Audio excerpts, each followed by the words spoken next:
Hello বন্ধুরা, কেমন আছো তোমরা সবাই? আশা করছি সবাই খুবই ভালো আছো। তো এই মুহূর্তে আমরা নবাবনগরে কাজ করছি। তো এখানে দেখতে পাচ্ছ, তো এখানে রাধাকৃষ্ণ পেন্টিং হয়েছে, প্লাস এখানে কটা ময়ূর হয়েছে, আর নিচে এখানে একটা সিনারি হয়েছে। তো কাজগুলো কেমন লাগলো সবাই অবশ্যই জানিও।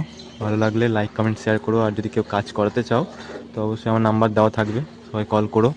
এবার কাছ থেকে সব ভিউটা দেখিয়ে দিই উপরে গিয়ে। তো এখানে দেখতে পাচ্ছ এই যে সিনারিটা, আর এখানে ময়ূর, এটা কাছ থেকে দেখাচ্ছে ভিডিওটা, সব কাজগুলোকে।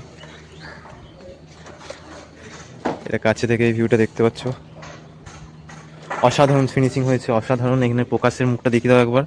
এই যে প্রকাশ, এই যে ফিনিশিংগুলো দিয়েছে, অসাধারণ অসাধারণ ফিনিশিং হয়েছে। সঙ্গে রমেশ আছে, অ্যাসিস্ট্যান্ট। তো রমেশ, তুমি কিছু বলতে চাও?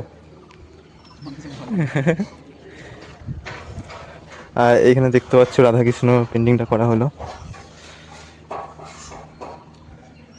রাধাকৃষ্ণের পেন্টিংটা করা হয়েছে। আমাদের এখানে মিনিমাম 5 থেকে 6 দিনের মতো টাইম লেগেছে এই কাজটা করতে। আজকেই লাস্ট, আজকে রাধাকৃষ্ণটা কমপ্লিট হয়ে গেছে, আর আজকে এইটাও কমপ্লিট হয়ে যাবে। তাহলে আমাদের কাজ এখানকার থেকে ছুটি। আরেকটা পেন্টিং ভেতরে করা আছে, সেটা আগে আমি পোস্ট করেছিলাম, একটা সিনারি পেন্টিং ছিল। তো এখনকার মতো টাটা। ভিডিওটা কেমন লাগলো সবাই অবশ্যই জানিও, ভালো লাগলে লাইক কমেন্ট শেয়ার করো। আর কাজ যদি করতে চাও তাহলে আমার নাম্বার দেওয়া আছে, অবশ্যই সবাই কল করো। এখনকার মতো টাটা।